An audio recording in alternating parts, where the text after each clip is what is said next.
हरे Krishna viewers. आज हम जानेंगे माता देवकी और माता यशोदा के पिछले जन्म के विषय में। आखिर कौन थी माता देवकी पिछले जन्म में? कंस को मारने के बाद भगवान श्री कृष्ण कारागृह में गए और वहां से माता देवकी और पिता वसुदेव को छुड़ाया। तब उनकी उम्र 14 वर्ष की थी। तब उनकी माता देवकी ने श्री कृष्ण से पूछा, बेटा तुम भगवान हो, तुम्हारे पास असीम शक्ति है, तो तुम पहले ही हमें कंस के चंगुल से छुड़ा सकते थे। फिर तुमने 14 साल तक कंस को मारने और हमें यहाँ से छुड़ाने की प्रतीक्षा क्यों की? भगवान श्री कृष्ण ने कहा, क्षमा करें आदरणीय माता जी, क्या आपने मुझे पिछले जन्म में 14 साल के लिए वनवास नहीं भेजा था? माता देवकी आश्चर्यचकित हो गई और फिर पूछा, बेटा कृष्ण, यह कैसे संभव है?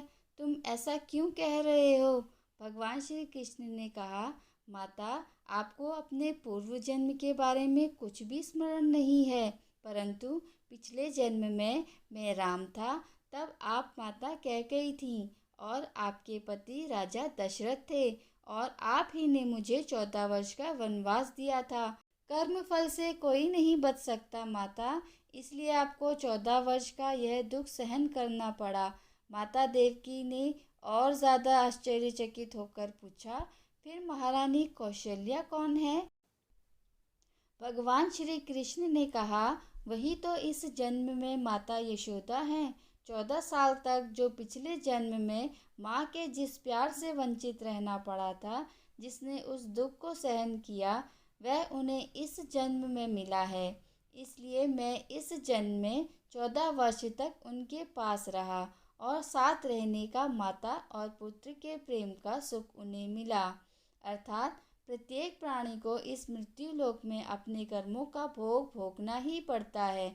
यहाँ तक कि देवी देवता भी इससे अछूते नहीं हैं। अतः अहंकार के बंगले में कभी प्रवेश नहीं करना चाहिए और मनुष्यता की झोपड़ी में जाने से कभी संकोच नहीं करना चाहिए। कहने का मतलब यह है कि कर्मफल से ना उस युग में कोई बच पाया था और ना आज कोई बचेगा। खुद भगवान भी कर्मफल से नहीं बच सकते।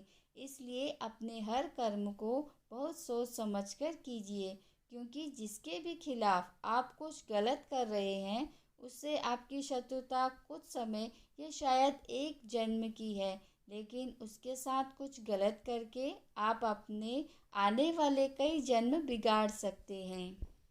आपको ये पौराणिक कथा कैसी लगी कमेंट बॉक्स में ज़रूर बताइएगा और हमारे चैनल को लाइक, शेयर और सब्सक्राइब करना मत भूलिएगा और बेल आइकन को भी दबा दीजिएगा ताकि आने वाली हर वीडियो की नोटिफिकेशन आपको मिल सके। वीडियो को अंत तक देखने के लिए धन्यवाद। हरे कृष्णा।